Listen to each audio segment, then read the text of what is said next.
إلا تنصروه فقد نصره الله إذ أخرجه الذين كفروا ثاني اثنين. Assalamualaikum warahmatullahi wabarakatuh. Puji dan syukur mari kita sama-sama panjatkan kepada Allah. Salawat dan salam semoga Allah curahkan, limpahkan, dan berikan kepada Habibana wa Nabiyyana Nabi Muhammad Sallallahu Alaihi Wasallam. Tidak lupa kepada keluarganya, sahabatnya, tabi'in dan tabi'atnya, dan kita yang ada di sini. Mudah-mudahan kelak di yaumil qiyamah diakui sebagai umatnya yang layak dan berhak untuk mendapatkan syafaat darinya. Saudaraku sekalian, pada kali ini kita akan membahas salah satu syariat dari syariat Islam yang sangat penting untuk kita ketahui, dan ini merupakan awal dari segala sesuatu itu menjadi bernilai atau tidak, itu ditentukan dari masalah ini. Yaitu masalah apa? Yaitu tentang niat. Kenapa? Ya, karena dalam hadis Rasulullah SAW bersabda, Innallaha la yanduru ila ajsamikum wa la yanduru ila suwarikum walakinallaha yanduru ila qulubikum wa a'malikum. Jadi Allah itu tidak melihat bentuk rupa kita, Allah itu tidak melihat jasad kita. Yang pertama kali dilihat oleh Allah itu adalah hati. Nah, di mana yang pertama kali dinilai oleh Allah dari setiap amal kita itu adalah niatnya, ya. Di mana niat itu tempatnya ada di hati, ya. Terus setelah itu baru Allah melihat amal kita gitu. Nah, maka para ulama, ya, terutama para ulama fikih, itu biasanya mereka yang menempatkan pembahasan niat itu di kitab mereka itu biasanya di bab awal gitu ya. Sebelum membahas apapun itu membahas niat dulu. Kenapa? Karena ada beberapa ulama ya yang mengatakan bahwa amal itu terbagi dua, ada amal hati, ada amal fisik.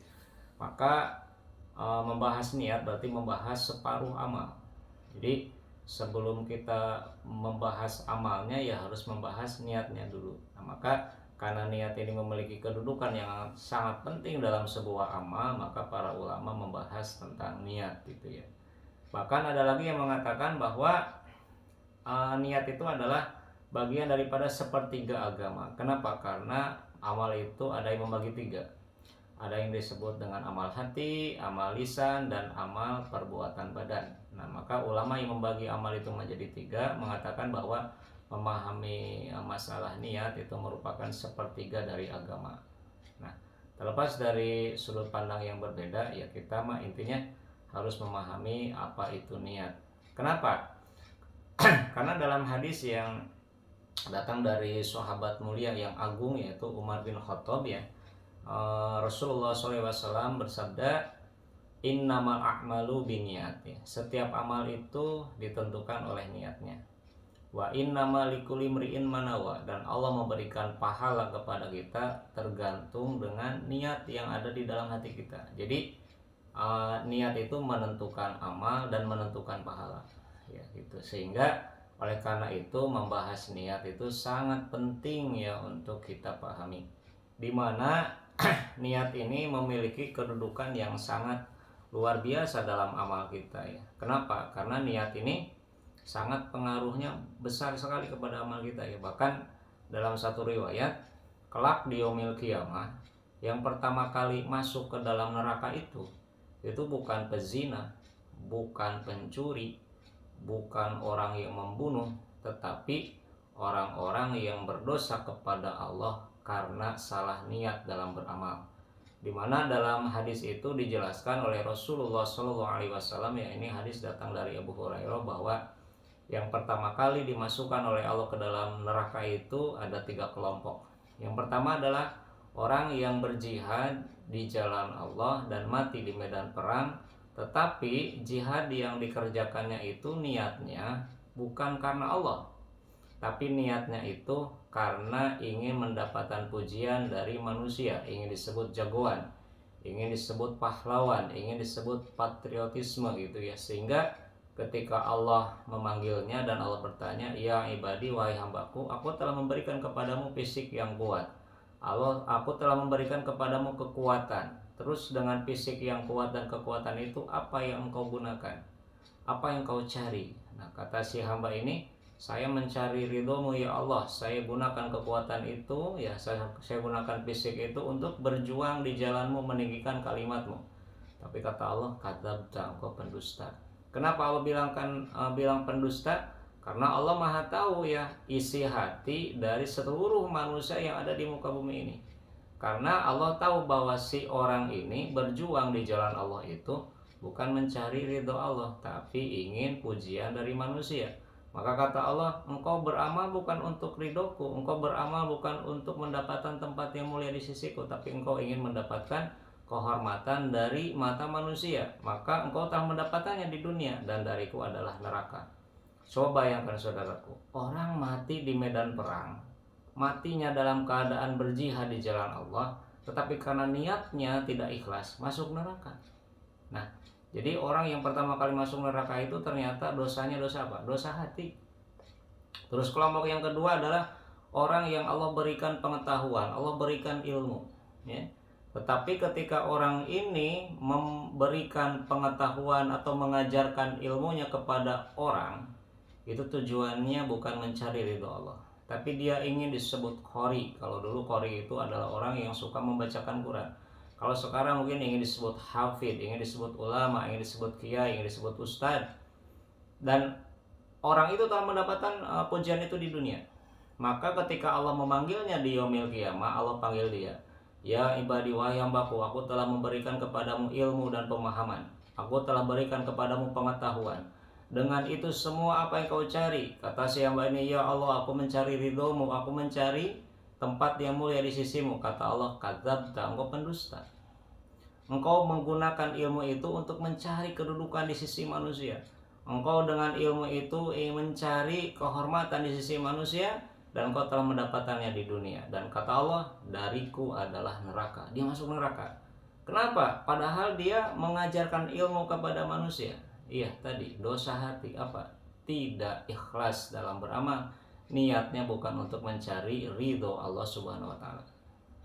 Terus yang ketiga adalah orang yang Allah berikan kekayaan. Allah berikan dia harta yang banyak, sehingga ketika dia memiliki harta yang banyak itu, dia berikan bantuan kepada orang miskin, dia berikan bantuan ke anak yatim, dia berikan bantuan kepada janda-janda yang membutuhkan. Tetapi sayang, ketika dia memberikan itu semua, di hatinya tidak mencari ridho Allah, tidak mencari rahmat Allah, tidak mencari tempat yang mulia di sisi Allah, tapi dia mencari kedudukan di mata manusia. Dia ingin disebut dermawan, dia ingin disebut apa? Orang yang baik hati. Sehingga ketika Allah memanggilnya di yaumil qiyamah, kata Allah, ya ibadi, aku dulu telah berikan kepadamu dunia, harta yang banyak. Dengan itu apa yang kau cari? Kata si hamba ini, ya Rabbi, aku mencari ridhomu, aku mencari wajahmu, aku mencari tempat yang mulia di sisimu. Kata Allah, kadzabta, engkau pendusta. Sehingga gara-gara dia berdusta kepada Allah, gara-gara dia mencari kedudukan di sisi manusia, bukan mencari ridho Allah dengan amalnya, maka kata Allah, engkau telah mendapatkan itu semua di dunia, dan dariku adalah neraka. Oleh karena itu, saudaraku sekalian, ya, para ulama menjelaskan bahwa ketika kita beramal, haruslah kita itu mencari ridho Allah, mencari ke tempat yang mulia di sisi Allah. Makanya Rasulullah SAW tadi bersabda, innama a'malu binniyat wa innama likulli imri'in ma nawa. Sesungguhnya setiap amal itu tergantung niatnya, gitu ya. Jadi kalau dia beramal ingin mencari ridho Allah, itu yang akan Allah beri. Tapi kalau dia ingin mencari ridho manusia, itu juga yang akan Allah beri. Wa innama likulli imri'in ma nawa, dan Allah memberikan kita pahala tergantung apa yang kita niatkan. Kalau kita niatkannya ingin mendapatkan di dunia, kebaikan dunia, Allah berikan di dunia. Tapi kalau dengan amal itu kita mencari kebahagiaan akhirat, Allah akan berikan kebaikan itu di akhirat. Bahkan kata Rasulullah SAW dalam hadis itu, ya, faman kana hijratuhu ilallahi wa rasulihi fa hijratuhu ilallahi wa rasulihi. Jika siapapun yang hijrah untuk Allah dan Rasulnya, dan karena niatnya untuk Allah dan Rasulnya, maka Allah akan berikan balasan yang layak dan pantas untuknya sesuai niatnya, dia akan mendapatkan kemuliaan di sisi Allah dan dia kelak akan mulia bersama Rasulullah di akhirat.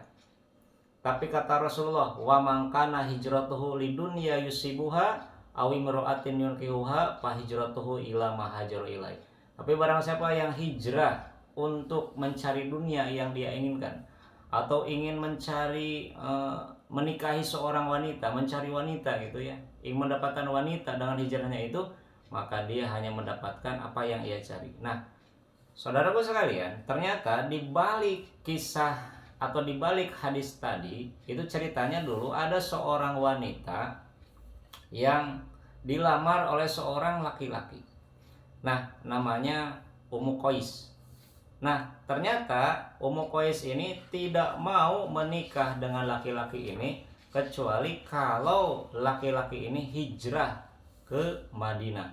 Maka laki-laki ini ikut hijrah bersama para sahabat. Dia tempuh ya jalan yang sangat panjang dari Mekah ke Madinah. Treknya nggak gampang saudaraku ya, padang pasir. Merasakan panas yang sama seperti yang dirasakan oleh para sahabat.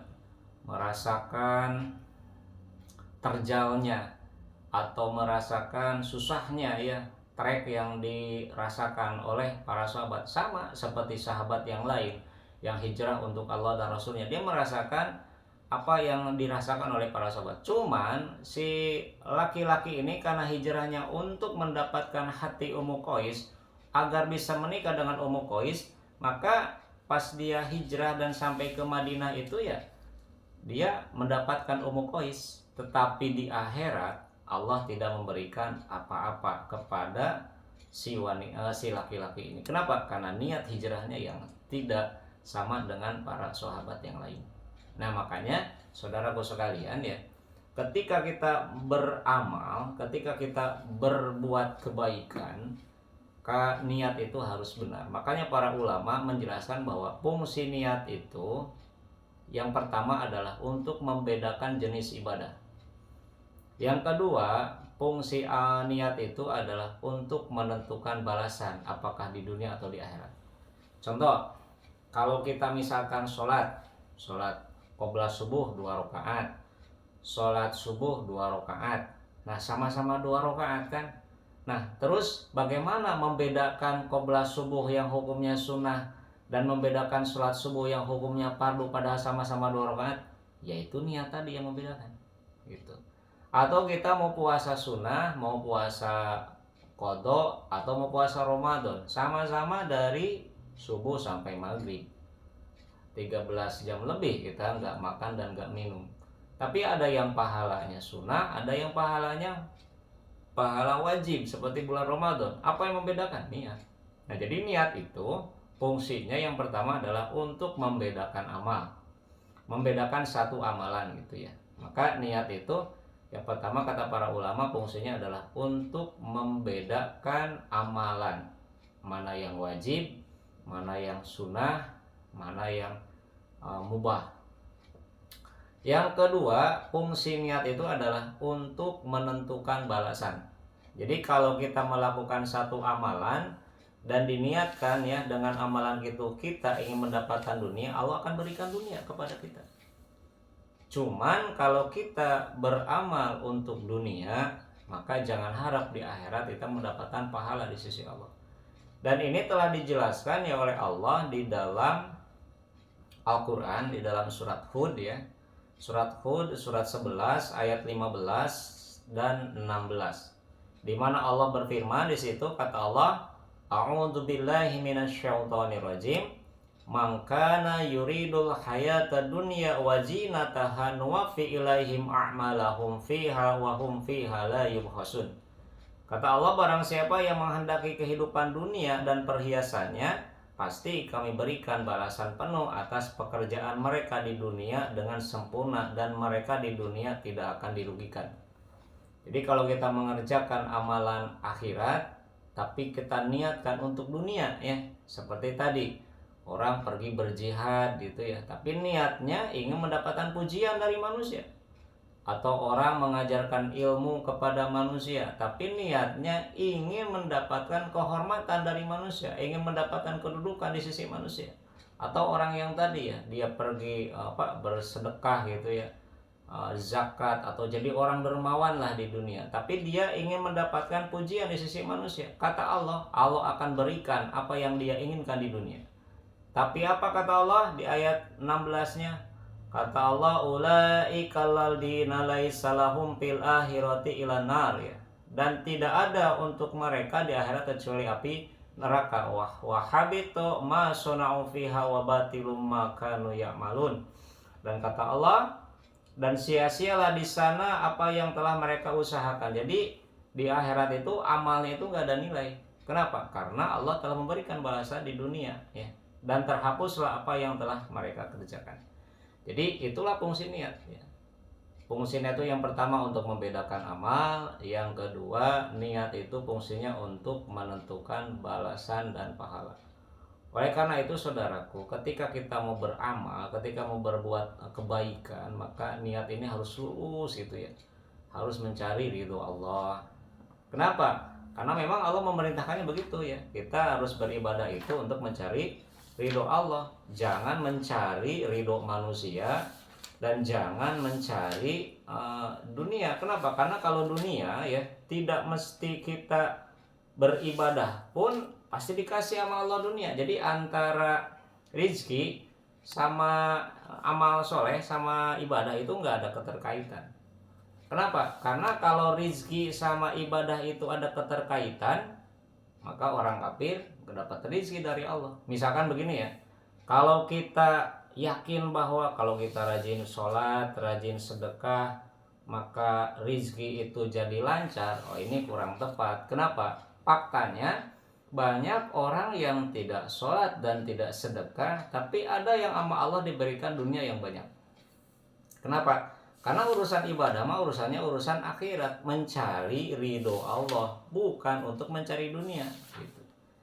Nah terus kalau kita melakukan ibadah niatnya apa? Ya mencari ridho Allah, jangan mencari dunia. Karena kalau kita mencari dunia dengan ibadah, nah maka tadi ya Allah akan memberikan kepada kita pahala di dunia, tetapi Allah tidak memberikan kepada kita apa-apa di akhirat. Nah, oleh karena itu ya, jadi niat ini harus benar-benar dijaga, jangan sampai yang harusnya kita mencari ridho Allah, malah kita tukar ya dengan mencari dunia.